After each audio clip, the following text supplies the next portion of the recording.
네, 6월 13일 김은재 뉴스 두 번째 코너 김은재 인터뷰입니다. 현안을 제대로 좀 짚어보는 시간인데요. 요즘 국민권익위원회가 새로운 별명이 생겼습니다. 건의위원회, 여사위원회 이런 것들인데요. 그 처분에 대한 많은 사람들이 실망하고 있는 지점들이 있는데 오늘 국회 정무위 소속으로 두 분 모셔가지고 바로 이야기 들어보겠습니다. 두 분 안녕하세요. 네, 안녕하세요. 네, 안녕하세요. 반갑습니다. 네, 더불어민주당의 천준호 의원님이시고요. 네. 네, 그리고 조국혁신당의 신장식 의원님이십니다. 두 분이 정무위라고 하는 또 공통점이 있어서 저희가 예, 모셔가지고 이 이야기들을 좀 들어보려고 하는데요. 섭외할 때는 아직 상임위 배정이 되지 않았을 때 아닙니까? 비밀입니다. 어쩌다 공통점. 정무이신지 여기 와서 알았네. 예, 자, 신장식 의원님은 저희 방송 좀 여러 번 나오셨는데 또 천준호 의원님은 처음이시다 보니까 원샷으로 좀 반갑게 인사 한번 해주십시오. 네, 서울 강북구 갑 출신의 천준호 의원입니다. 우리 시사인 TV에는 오늘 첫 출연인데요. 앞으로 많이 불러주시면 자주 나오겠습니다. 제가 한 10수년 전에 시사인 사무실이 서울대문에 있을 때 한번 그때 독립문 방문해서 인터뷰한 뒤로 10몇 년 만에 처음 나왔습니다. 네. 아유, 반갑습니다. 그때는 의원님이 네. 아니셨잖아요. 네, 그때는 시민의 운동가의 자격으로 참여했는데요. 앞으로 자주 뵐 수 있으면 좋겠습니다. 감사합니다. 네. 또 비서실장으로서 업무를 많이 하시다 보니까 한동안 언론에서 뵙기 어려웠었는데 이렇게 나와주셔가지고 감사드립니다. 네, 비서실장 임기를 2년을 좀 꽉 채우고 있습니다. 예, 그동안 그래서 언론 인터뷰는 자주 하지 못했는데요. 앞으로 자주 뵐 수 있으면 좋겠습니다. 네, 신장식 의원님도 어떻게 좀 원내 입성 소감을 한번 다시 이야기하실까요? 저는 별로 실감이 잘 안 나고요. 그냥 좋은 거는 어차피 하던 일을 한다. 이제 당선 이후에는 4월 11일 이후에는 쭉 준비했던 일을 하는데 좋은 건 딱 두 가지가 있더라고요. 첫 번째는 혼자 하던 일을 9명의 팀이 한다라는 의원실이 9명으로 구성돼 있죠. 예. 예. 그게 너무 좋아요. 오. 예, 9명의 팀이 함께 한다라는 게 너무 좋고 그다음에 의원회 간에서 또 심지어는 같은 공간에 있으면서 일을 할 수 있다는 게 전 그게 너무 좋더라고요. 오, 초선 의원의 소감이다 보니까 뭔가 또 새롭다라는 느낌이 드는데. 예, 아니, 그 뭐 9명이 함께 한다는 것 자체가 너무 좋아요. 예. 의원실 분들 보시고 계시는 건가요? 이렇게 이야기하시는 게? 어디 가서나 이렇게 얘기를 합니다. 진짜로 좋기 때문에. 아니, 어떻게 재선의 소감 말씀하셔야 될 것 같은데요? 네, 이제 뭐 좀 지나시면 이제 여러 가지 생각이 또 드실 것 같습니다. 네, 정부에서 두 분이 좀 티키타카 하시는 모습을 제가 기대를 좀 하면서요. 또 시간이 오늘 많지 않다 보니까 바로 현안으로 좀 들어가겠습니다. 김건희 여사 명품백 사건에 대해서 권익위 처분이 아까도 제가 말씀드렸지만 많은 시민들한테 좀 비판을 받고 있는데요. 총평부터 좀 해주시겠어요? 이 사건이 뭐다? 네. 이번 결정이 뭐다? 글쎄 우리나라 부패 방지의 그 최고의 역할을 담당하고 총괄하는 기관이 이제 권익위인데요. 사실상 이번 사건을 계기로 해서 부패 방지 임무를 포기하고 사실상 부패 세탁소 같은 세탁소. 역할을 자임하게 된 형국이다 이렇게 좀 보여지고요. 그리고 윤석열 대통령과 가까운 분들이 권익위원회를 장악을 하고 윤석열 대통령 부부의 방탄을 위해서 그 부패방지위원회를 사실상 김건희 위원회로 이제 만들어버리는 그런 안타까운 상황이다 이렇게 좀 보여집니다. 네, 김건희 위원회, 건의위원회, 여사위원회 이런 말들을 양당 모두가 좀 논평으로 냈던 것도 기억하고 있습니다. 권익위원회. 권익도 들어가야 된다 이 말씀이신 그럼요. 거죠? 예, 예. 얼마나 그 권익을 위해서 애쓰셨는지.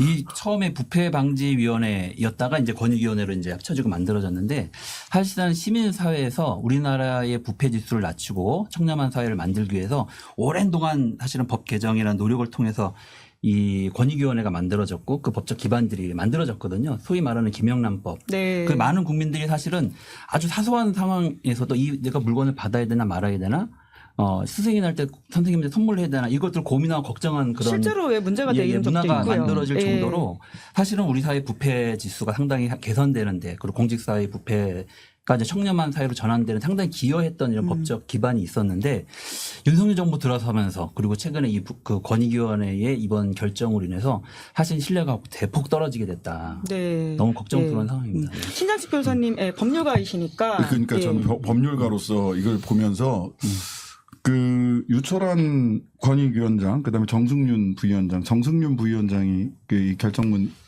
이야기를 언론에 공개를 한 거잖아요.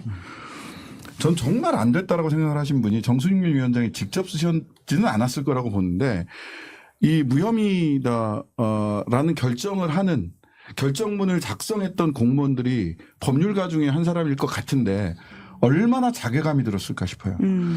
가장 초보적인 법률 지식을 가지고 있는 분들도 말이 안 된다라는 것을 금세 지적할 수 있거든요.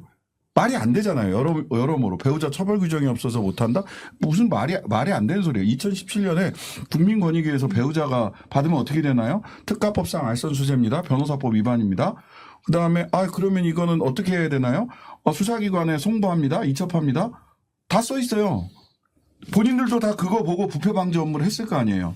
근데 세무가 없습니다. 자, 면죄부예요.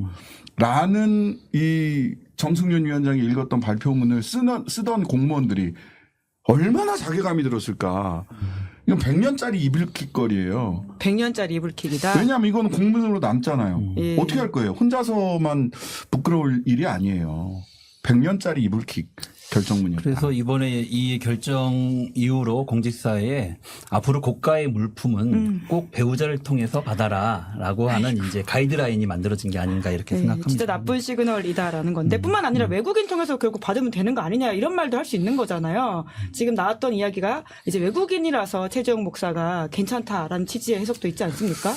근데 그렇게 하시면 다 큰일 납니다. 이것은 김건희 여사 건의권익위원회이기 때문에 그렇게 해석을 한 거지 다른 분들이 다른 공무원의 배우자가 명품백을 받거나 외국 국적을 가진 분으로부터 선물을 받았다고 해서 처벌이 안 될 것이냐 100% 처벌됩니다. 함부로 따라하시면 안 됩니다. 따라하면 안 절대. 된다. 시민들을 향해서 예, 경고. 절대 믿지 마세요. 예. 이것은 김건희 특례 결정입니다. 윤석열 특례 결정일 뿐이지 여러분들 따라하셨다면 큰일 납니다. 네. 시민들한테 가이드라인을 네. 지금 신장식 변호사님이 주신다라는 절대 생각이 따라하지 드는데. 마세요. 본인이 김건희가 아닌 한 하시면 안 됩니다. 네. 그럼 결국 권익위는 이제 여사 눈치를 봐서 대통령 눈치를 봐서 이렇게 결정을 했다라고 봐야 될까요? 근데 권익의 입장을 최대한 존중한다고 하더라도 최소한 윤석열 대통령이 그 영부인 김건희 여사 그 물건을 받았다고 하면 받았다는 것에 대해서 신고를 하는 조치를 하고 그리고 이제 반환을 했었어야 되거든요. 그리고 그걸 했는지를 적어도 사실관계 확인 절차는 최소한 권익위가 걸쳤어야 되는데 이번에 또 한 번 문제는 그럼 어떤 이와 관련된 어느 누구하고도 사실관계에 대한 조사를 펼치지 않은 상태에서 결정을 했다는 겁니다. 정말로 부실한 그쵸. 결정을 예. 한 거고 그걸 보면 적어도 저는 이제 권익위원장에 대한 직무유기 또는 직권남용 뭐 둘 중에 하나일 수 있을 것 같은데요. 이에 대한 책임을 묻는 조치가 뒤따라야 되지 않을까 이렇게 생각을 합니다. 네. 저는 직권남용이 거의 100%라고 생각을 하는데요. 네. 왜냐하면 직권남용은 그 권리 행사를 방해하거나 의무 없는 일을 하게 하는 거거든요. 예, 자기 부하 직원 아까도 말씀드렸잖아요. 이 결정문을 이 발표문을 쓰면서 정승윤 부위원장 발표문 쓰면서 얼마나 자괴감이 들었을까. 근데 그러다 보니까 결국은 직권을 남용하여 의무 없는 일을 공무원한테 하게 한 거예요. 공무원한테. 네. 그럼 당연히 직권남용의 기존의 유죄 판결의 기본 법리 너무 틀이 딱 맞아요. 그래서 저는 그 결정문 쓰셨던 공무원 분들께 굉장히 위로를 전하고 싶고요. 그다음에 꼭 저는 이게 공무원분들에게 말씀드리고 싶어요. 앞으로 이런 일이 지금까지도 반복됐지만 앞으로도 반복될 가능성이 있으니까 본인이 우선 이런 일이 있으면 결정문을 쓰세요. 법리대로. 그런 다음에 누군가로부터 그걸 올려서 다시 쓰라고 하는 명령을 받으세요. 증거를 남겨라. 예, 그리고 누군가한테 그런 명령을 받았는지를 증거로 다 남기세요. 예, 파일에다가 다 해가지고 싹 남겨두세요. 가능하면 녹음도 좋습니다. 네, 대화자 간의 녹음은 통비법상 처벌 대상이 아니기 때문에 저는 공무원들이 그렇게 해서 본인들이 압박, 정치적 압력 내지는 권한, 상급자의 직권 남용으로 인해서 이런 비상식적인 결정문을 썼다라고 하는 것을 따박따박 축적해 놓지 않으면 자칫하면 공범이 되는 수가 있어요. 그러시면 안 돼요. 오늘 일반 시민들을 위한 어떤 법적 조언 그리고 공무원을 위한 법적 조언까지 다 해주고 계십니다. 일반 신장식 시민에게는 변호사님. 김건희가 아니라면 그렇게 하시면 안 된다. 공무원들에게는 반드시 기록을 남기시라. 네. 그리고 그 직무 연관성, 대가성 문제도 예. 쟁점인데 최 목사가 최근에 검찰 조사를 통해서 이야기한 내용이 언론을 통해서 보도가 이제 되었는데 거기에 보면 구체적으로 그 미국의 그 하원 의원의 국립묘지 안장 문제와 예. 관련해서 이제 청탁이 있었고 그와 관련해서 정부 관계자하고 실제로 전화 통화도 하고 협조를 좀 상담을 진행했다. 네. 그것이 이제 대통령 어쨌든 김건희 여사를 만난 이후엔 그런 것이 이루어졌다는 이야기까지 했거든요. 그것이 구체적인 그 청탁 내용이 있었고 그것이 이제 실현되는 과정이 있었다는 게 확인이 되고 있는 상황입니다. 그렇다면 당연히 이 부분에 대해서는 대가성이 있었기 때문에 뇌물죄 적용이 가능한 상황이라고 생각을 하고 아마 권익위에서는 이 부분이 그 부패방지법상 문제가 없다라고 이제 결정을 하면서 검찰 조사와 관련된 일정한 가이드라인을 제시하고자 했던 것이 목표였을 것 같은데 그것이 무의미해졌다 이렇게 생각이 들고요. 오히려 무의미해졌다. 이 권익위의 결정으로 인해서 국민들이 이 문제에 대해서 다시 한번 관심을 크게 갖게 되는 계기를 만들어줘서 오히려 이제 국민들의 입장에서 보기에는 이 문제를 반드시 진상을 규명하기 위해서는 특검이 필요하다라고 하는 인식을 갖게끔 만들었다고 생각합니다. 더 김건희 특검에 대한 필요성, 공감대 이런 것들이 더 커지게 된 게 아닌가 이런 생각을 하게 되고요. 그래서 오늘 저희 그 민주당이 의원총회 정책의총이 있었는데 거기에서는 요 사안들 원래는 저희가 갖고 있는 특검 법안에는 주가조작 사건을 중심으로 해서 이제 구성이 되어 있었는데 특검의 수사 범위와 내용에 이 명품백 수사 사건도 같이 추가하는 내용으로 특검안을 이제 발의하기로 당론 결정을 그렇죠. 하였습니다. 예. 네. 그러면 검찰 수사는 잘 안 될 거라고 포토라인에도 못 세울 거라고 보시는 건가요? 천준호 일단 의원님은? 대통령의 친구가 권익위원장으로 계시고 예, 예. 검찰 라인에 있는 분들이 이제 부위원장을 쭉 하는 예. 데서 일정하게 저는 이 사건과 관련된 가이드라인을 제시한 거다. 그래서 검찰도 네네. 그 검찰에게 그 이상은 하지 말아라고 했기 때문에 검찰이 얼마만큼 할지 저는 상당히 미지수다 이렇게 생각을 합니다. 그래서 오히려 이제 국민들이 이번 이 권익 결정을 계기로 해서 특검이 반드시 필요하고 네. 빨리 도입돼야 된다라고 하는 당위성을 갖게 되시지 않았을까 생각합니다. 네. 그 이원석 총장이 계속해서 이제 본인은 뭐 법과 절차에 따라서 수사가 필요하다, 수사를 할 거다, 뭐 이런 말씀을 하시잖아요. 알겠어요. 100% 그걸 인정을 한다고 하더라도 밥은 먹고 싶은데 숟가락을 들 손발이 없는 상황입니다. 아 검찰이요? 예, 그냥 이원석 총장이 이원석 총장이 이원석 총장 입장에서 보면. 배가 고플 수 있어요. 밥 먹고 싶을 수 있어요. 수환하고 싶을 수 있다. 있어요. 예. 저는 뭐 선의를 다 존중을 하니까. 그러나 숟가락들 손발이 없습니다. 왜냐하면 대검의 부장들 전부 다 잘랐죠. 다 찐윤으로 바꿨잖아요. 그다음에 중앙지검에서 그 소환은 조사를 해야 되는데 사건이 중앙지검에 계류 중에 있으니까. 근데 이제 중앙지검장으로 가신 분은 전주지검장 하시다가 사실 전주지검장 하다가 중앙지검장으로 오는 거는 이례적입니다. 매우 이례적인 인사였고 근데 전주에서 소위 문재인 전 대통령 전 사위 가족을 탈탈 털던 분이 중앙지검장으로 오셨어요. 이분이 김건희 여사를 그렇게 문재인 대통령의 전 사위 가족들 털듯이 김건희 여사의 반의 반도 털 수 있을까? 그래서 이원석 총장의 선이 그 말을 진심으로 다 믿는다고 하더라도 배가 고파서 밥은 먹고 싶은데 숟가락들 손발이 없다. 네. 그래서 특검을 이제 민주당도 발의했다라고 하는 것 같은데. 당연합니다. 예. 네. 근데 통과가 결국은 쟁점이지 않습니까? 8표가 22대 국회에서는 더 필요한데. 상당히 저는 국민의힘 의원들도 이 문제에 대해서 고심할 거라고 생각을 합니다. 이 문제 보세요? 사실 예. 풀고 넘어가지 않고서는 앞으로 아무것도 할 수가 없을 겁니다. 물론 그 8명이 저는 이탈 가능성이 상당히 있다고 보고 설령 이것이 이제 그 뭐 거부권을 행사하고 또 그것이 또 다시 또 부결될 가능성도 배제할 수는 없지만 만약에 그렇게 된다고 하면 국민들이 더 큰 저항에 좀 부딪히게 될 거다라고 네, 생각이 네. 들고요. 이런 식으로 계속 그 특검에 대한 거부권을 그 국가 대통령이 준 그 권한을 헌법적 권한을 사적인 어떤 그 구제 수단으로 사용한다면 국민적 저항에 부딪힐 수밖에 없지요. 저는 큰일 날 거라고 생각합니다. 네. 8명 확보할 수도 있고 만약에 그렇게 되지 않으면 더 난리가 날 것이다. 그럼요. 네, 예. 네. 저는 이제 22대 국회 전반기 내내 말하자면 DH쇼가 연속될 것이다.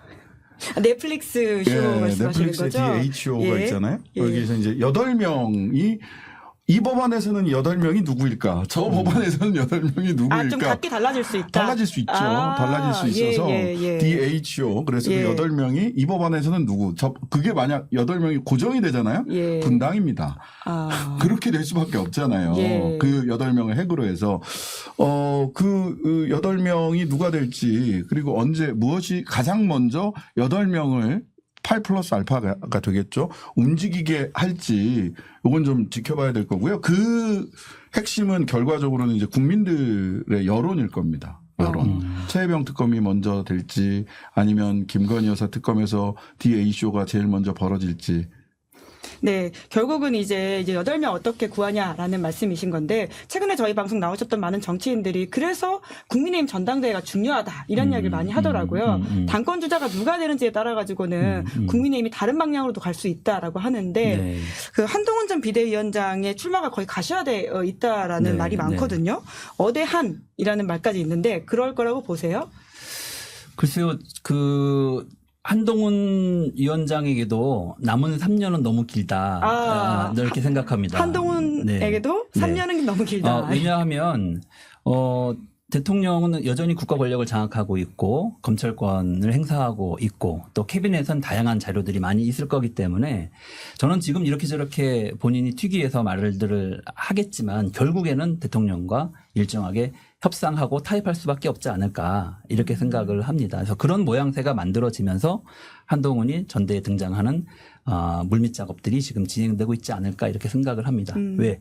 3년은 너무 길기 때문에.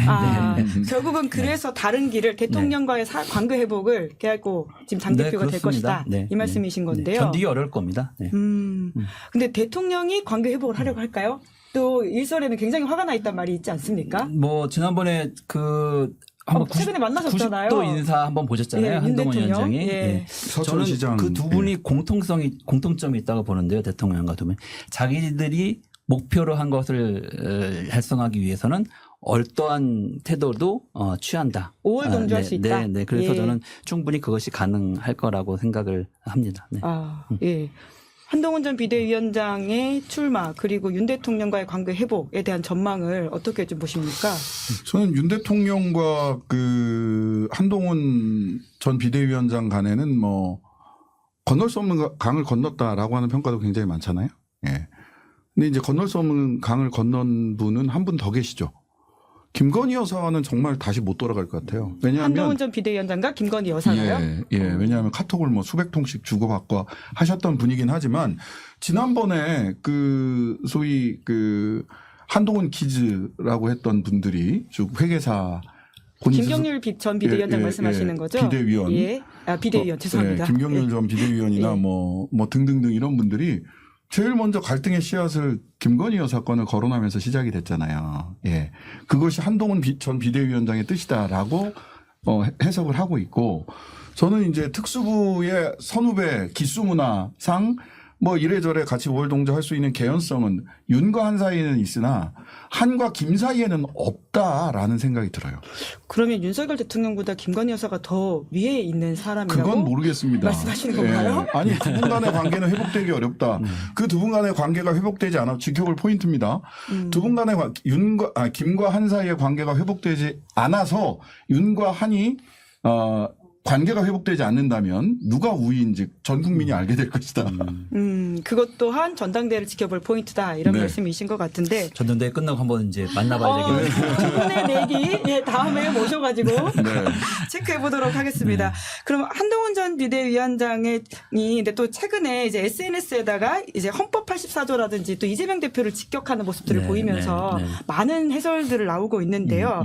그 모습을 어떻게 좀 해석하고 계세요? 특히 저는 지금 상황은 주목 끌기라고 생각합니다. 본인의 그 존재 이유를 이제 부각시키고 또 윤석열 대통령에게는 자기가 이만큼 가치가 있는 사람이다라고 하는 것도 보여주고 전통적인 보수 지지층에게도 그런 소구력을 갖기 위해서 저는 그런 행태를 벌이고 있다 이렇게 생각을 하고요. 크게 신경 쓸 문제는 아니지 않나 이렇게 생각합니다. 네. 이재명 대표도 혹시 이 SNS 메시지를 보셨을까요? 근데 보셨긴 했죠. 여러 가지 뉴스나 이런 걸 통해서 많이 나오긴 하니까 그래서 보셨을 텐데 그거는 그냥 그런 목적에 의해서 본인이 하는 것이 대세에 큰 지장은 없다. 그것이 입실 영역은 제한적이다. 이렇게 생각합니다. 네네. 저는 한 두 가지 말씀드리고 싶은데 첫 번째는 이렇게 건건이 본인의 법률 지식을 과시하고 싶어서 굉장히 열정을 보이시는 이분이 최혜병 사건에 대해서는 왜 한마디도 하지 않는가.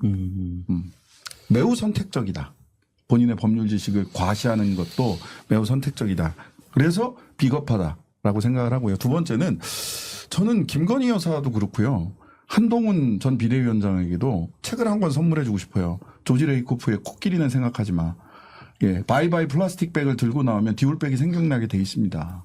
그다음에 헌법 84조를 이야기하면 이재명 대통령을 먼저 생각하게 돼 있습니다. 이재명 대통령 당선된다는 것을 전제해서 하는 얘기거든요. 바보들 아닙니까? 죄송한 말씀이지만 정치적인 수싸움에서 너무 하수다. 이재명 대통령을 전제해 놓고서 하는 얘기에 헌법 84조를 들먹이는 네. 건 그게 무슨 정치적인 수를 그렇게 두는지 잘 모르겠습니다. 기자실장님 표정 좋아지셨습니다. 제가 하고 그 싶었던 이야기 얘기인데 들으니? 제가 하기가 좀 민망해서 못했거든요. 대신해 주셔서 네, 표정이 감사합니다. 밝아지셨어요. 아니 맞잖아요. 아니, 저희들끼리도 그 얘기를 한번 했습니다. 아, 그걸 딱 그러셨어요? 보고 네네 너무 웃긴다. 아, 오히려 네. 네. 그 프레임을 왜냐면 강화해준다. 이재명 대통령을 전제한 이야기거든요. 그렇죠. 그래서 예, 자기들 스스로 자기 함정에 빠지고 있다 이렇게 좀 생각하죠. 네. 이제 그럼에도 이제 어제 기소를 중심으로 해서 또 여당 주자들이 굉장히 이재명 대표에 대한 직격들이 많습니다. 이렇게 추가 기소와 관련해 가지고는 이제 민주당이 오히려 이제 사법 방해할 것이다 이런 주장도 있는데요. 거기에 대해서는 어떻게 보십니까? 그러니까요. 전 너무 안타깝습니다. 이번 총선 결과가 그동안에 그 윤석열 정부가 출범 이후에 민생을 우선 챙기는 것보다는 야당 대표 죽이기에 몰두했다. 정적 죽이기에 몰두했다라고 하는 것에 대한 국민적 심판이었다고 생각하거든요.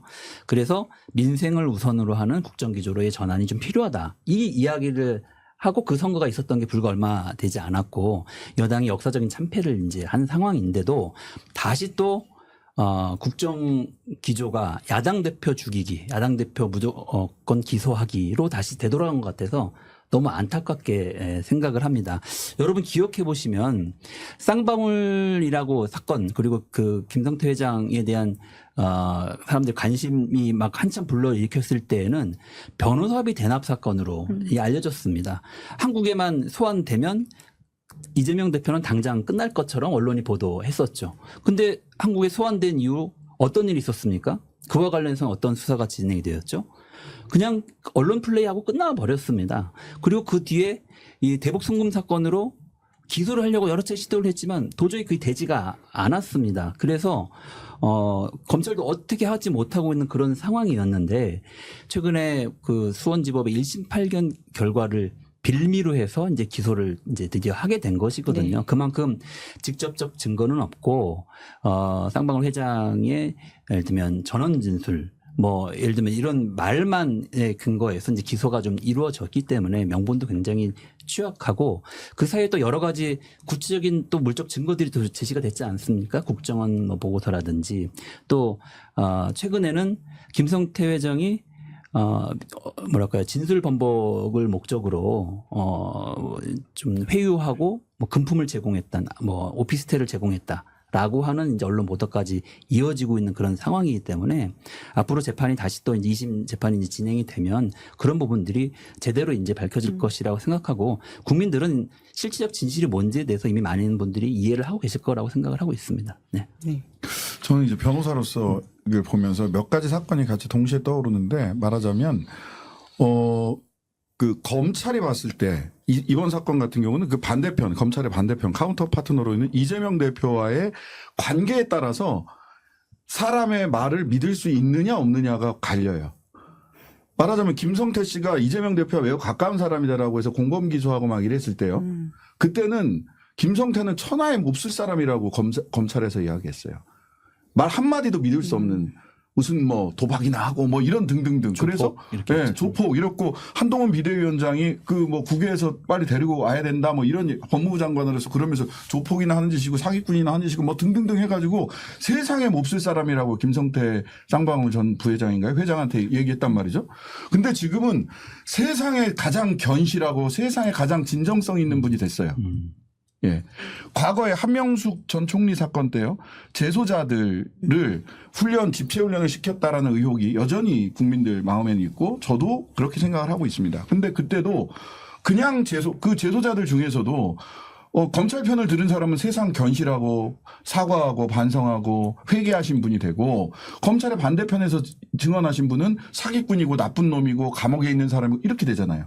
어떻게 사람의 진술의 진정성이 검찰과의 거리, 피고인과의 거리에 따라서 증언의 진실성이 좌우되느냐. 그리고 그것을 어떻게 대한민국 재판부는 검찰과의 거리에 따라서 그 진정성 여부를 판단하고 유죄 판결의 근거로 삼는지 납득하기 어렵습니다. 네. 저희가 시간이 많지 않다 보니까 네. 천준호 의원님 모셨을 때 이야기 저는 꼭 여쭤보고 싶었었거든요. 네. 그러니까 영수회담 네, 때 네, 배석하지 네. 않으셨습니까? 네, 정말 네, 대한민국에 몇 안 되는 분들이 네. 그 자리에 가서 대통령과 네, 거의 네. 2시간 가까이 대화를 네. 들으신 거죠? 나눈 건 아니고요. 네, 힘들었습니다. 네. 그때 상황이 좀 더 네. 궁금한데 이렇게 나온 바로는 대통령이 이제 언론 장악하는 방법 내가 모르는 게 아니지만 안 한다. 네, 네. 이런 이야기까지 전해지지 않았습니까? 네, 네. 그때 이야기를 좀 더 자세히 해주실 수 있으세요? 네, 네. 당시 이제 우여곡절 끝에 영수회담이 성사가 되었죠. 그랬더니 그쪽에선 그랬습니다. 저희한테 아유 대통령께서 말씀을 듣겠다고 하니까 모두 발언도 하고 언론에 공개도 하고 하고 싶은 말씀 있으면 충분히 하시라고 이렇게 해서 이재명 대표가 모두 발언 잘 준비해 가서 이야기했거든요. 그랬더니 나중에 또 그쪽에서 딴소리를 하셨죠. 뭐 모두 발언이 약속을 어기고 뭐 더 길게 했다라더니 근데 사실은 전혀 그런 제한은 없었고 모두 발언을 하기로 합의하고 시간 제한에 대한 이야기는 전혀 없었기 때문에 충분히 그 시간을 활용해서 이제 모두 발언을 했고 그 다음에 이제 비공개 회의로 전환이 됐는데 대통령이 첫 말씀을 시작하셨는데 말씀이 끝나지를 않는 거예요. 한 20분을 혼자서 쭉 이제 말씀만지를 혼자서요? 네. 그래서 제가 그때부터 시간을 메모를 하기 시작했습니다. 그 시계를 보셨다는 거죠? 네네네. 예. 그 핸드폰을 가지고 들어갈 수가 없기 때문에 보안상. 시계가 있길래 계속 시계를 보면서 이제 시간을 체크를 이렇게 했는데 전체 저희 대화에서 한 80% 정도를 대통령께서 이제 말씀을 주로 하셨던 것 같아요. 오. 예. 그랬더니 나중에 그쪽에 어떤 분이 80% 아니다, 70%다 이제 이렇게 얘기를 했는데 홍준표 이제 그렇게 반박을 한 바가 어쨌든 있죠. 그 예. 사이 여간일 것 같고 야당 대표의 말씀을 듣겠다고 불러놓고 본인이 그렇게 주도적으로 말씀을 이렇게 하셨고요. 하여간 한마디 주로 이재명 대표는 질문을 많이 했습니다. 이런 현안에 대해 어떻게 생각하느냐 이렇게 많이 이제 물어봤는데 거기에 대해서 이제 장황한 답을 많이 하셨고 말씀이 참 기시더라. 그리고 과거의 경험에 대한 이야기를 많이 하셔서 과거 경험요? 네. 검사 시절 이야기인가요? 네. 그런 이야기들 많이 하셨죠. 뭐 예를 들어 이태원 참사 때 뭐 그런 이야기인 건가요? 참사 네, 뭐 이야기를 하면 본인이 과거 했던 수사가 과거 어땠다. 수사했던 경험에 대한 재난, 이야기 뭐 예. 이런 이야기들을 많이 이제 하신 편이죠. 오, 그래서 네. 뭐 근데 뭐 내용이 있거나 아주 뭐 이렇게 뾰족하거나 이런 건 별로 없었습니다. 네. 네. 하여간 그날 든 생각은 야 대통령실이 진짜 걱정이다 이런 생각을 했습니다. 왜냐하면 대통령실은 전국에서 주요한 정보들이 수집이 돼갖고 올라오고 대통령은 그것을 참모들과 논의하면서 좋은 결정을 하는 그런 위치에 있는 자리인데 저렇게 혼자서 다 말씀하시면 참모들이 제대로 의견을 이야기할 수 있을까? 좋은 결정을 할 수 있을까? 발생하는 위기에 제대로 대응할 수 있을까? 이런 걱정이 좀 들어서 대통령실 운영 전반에 대한 상당히 이제 우구심 네. 이런 게 시스템 자체가 잘 작동하기가 어렵겠구나 이런 생각을 하게 됐죠. 네. 겪어본 윤석열 대통령에 대한 얘기가 사실 이렇게 자세하게 나온 게 별로 없다 보니까 네. 참 궁금했었는데 예. 게다가 이제 언론과 관련돼 있는 이야기는 사실 그냥 넘어가기에는 좀 문제적 발언이 아닌가라는 네, 생각이 네, 들었는데요. 네, 네. 이 이야기는 어떤 맥락에서 대통령이 했던 거죠?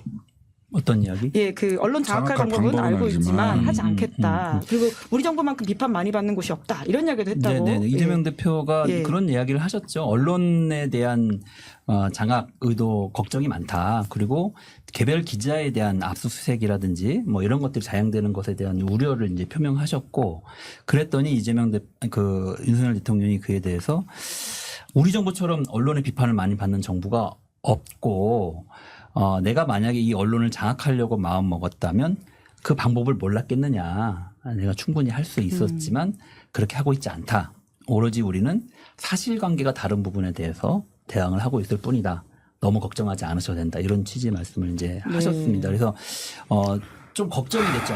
저 제대로 보고를 받고 계신 게 맞냐. 대통령이 네, 예. 네. 이 상황을 정확하게 이해하고 계신 게 맞냐. 예. 이런 질문과 걱정이 좀 많이 들었고 이재명 대표 나중에 그런 걱정을 좀 하셨습니다. 네, 한숨 쉬셨어요 신장식 의원님께서. 시사인 저희 과거 커버 기사입니다. 커버 예. 기사에 예. 입틀막 심의해서 9건이 나와 있는데 제가 5건인가요? 네, 굉장히 많은 얼굴을 관계자 징계. 장식하셨죠. 저희 이은기 기자가 쓴 기사입니다. 네네. 확실히 출연 경험이 있으시니까 소품을 잘 갖고 오세요. 다음에 오실 때는 저도 꼭 소품을 시사인 하나. 예. 네. 이렇게 해놓고 언론 장악할 방법을 아는데 안 했다라고 얘기를 하면 언론 장악할 작정을 했으면 도대체 무슨 일을 하시려고 한 거예요? 탱크 밀고 방송국 들어가시려고 하는 겁니까? 그렇게 해야 언론 장악입니까? 저는 그 납득하기가 어려워요. 바이든 날리면부터 시작해서 그건 언론 장악이 아니라 그럼 뭐 언론 활성화였습니까? 언론의 자유를 활성화한 조치가 바이든 날리면 조치였나요? 박민의 KBS 만든 사람이 누구고 제가 이 자리에 국회까지 오게 만든 사람이 누굽니까? 말이 앞뒤가 맞는 말씀을 하셔야 된다라는 생각이 들고요. 본인이 뭐 보고를 못 받는지 보고받을 시간이 없으신지 다른 일을 하시느라고 그런지 모르겠는데 너 보고를 하면 경로하시니까 보고 제대로 되겠습니까? 그 뭐 신동욱 의원인가요? 그분은 뭐 대통령을 경로하면 안 되냐 이렇게 얘기를 하시는데 대통령 경로하면 안 됩니다. 정상적인 정서 상태와 마음의 상태를 유지해야 항상 평온한 마음의 상태를 유지를 해야 정상적인 국정에 관한 의사결정을 하실 수 있을 거 아니에요. 오죽했으면 그 뭐 막걸리 한 잔 마시는 걸 좋아하셨던 노무현 대통령 같은 경우는 5년 동안 술 한 잔도 안 하셨다는 거 아닙니까? 정상적인 상태에서 의사결정을 해야 된다고 해서 저는 그래서 굉장히 궁금합니다. 대통령 기록물실에 그 최재형 목사님이 선물하신 그 40도짜리인가 40만 원짜리인가 50만 원짜리 양주요? 예. 대통령 기록물 보관 창고에 잘 보관돼 있는지 혹시 뭐 양이 줄어 있거나 빈 병만 남아 있는 건 아닌지 궁금하다. 네. 진행자로서 또 과거에 이제 인터뷰하셨던 경험이 있다 보니까 질문을 이렇게 하고 싶다라는 네, 말씀으로 이해하는데 궁금합니다. 그 자리에 계셔서 참모였기 때문에 주로 말씀을 들으셔야 됐겠지만 그래도 이런 것 좀 물어봤었으면 좋았겠다. 이거는 대통령한테 좀 궁금했다라는 거 의원님도 있으실까요? 아니 저는 진짜 그 얘기가 그 자리에서 하고 싶었어요. 아니 대통령님 조금 이렇게 말씀이 너무 많으신데 좀 들어주시면 안 되냐. 어? 아니 그렇잖아요. 야당 대표의 이야기를 듣겠다고 사실은 간 자리면 거꾸로 대통령이 야당 대표 의견을 물어야죠. 그러니까 좋은 결정을 하려면 자꾸 옆에 사람들한테 물어봐야 됩니다. 그 분야 전문가들한테 또 뭔가 이야기하고 싶은 사람이 이야기를 들어야 그 의견을 모아 좋은 결정을 하죠. 말씀하신 것처럼 대통령 경로하면 큰일 납니다. 그러면 참모들이 다 얼어붙습니다. 그럼 결정이 왜곡되고요. 제대로 된 보고를 못 합니다. 예전에 뭐 이런 얘기까지 하면 그렇지만 원희룡 장관이 청문회 할 때 예전에 막 그 방송에 나와가지고 소리 지르고 막 이런 거 있었잖아요. 제가 인사청문회 할 때 원희룡 장관한테 그때 그 지적을 했거든요. 그렇게 하면 국토부 관료들이 장관님한테 제대로 보고를 못 할 거다. 그 장면이 떠올리면서. 근데 지금 제가 보기에는 윤석열 대통령은 그보다 더 심하신 것 같아요. 그날은 술도 안 드신 자리였던 것 같은데도 이렇게 길게 이야기를 본인이 하셨는데. 나시지 않았습니까? 네. 만약 저녁에 예. 전날 뭐 숙취가 있거나 여러 가지 또 자기가 편한 참모들하고 뭐 회의를 한다고 치면 사실은 제대로 된 이야기가 될 수 없고 본인의 경험에 의한 결정에 국가의 운명을 맡겨야 되는 그런 상황이 될 텐데 정말 그것은 우리 국민들한테 위험한 일이고 불행한 일입니다. 정말 계속 이렇게 가야 되나요?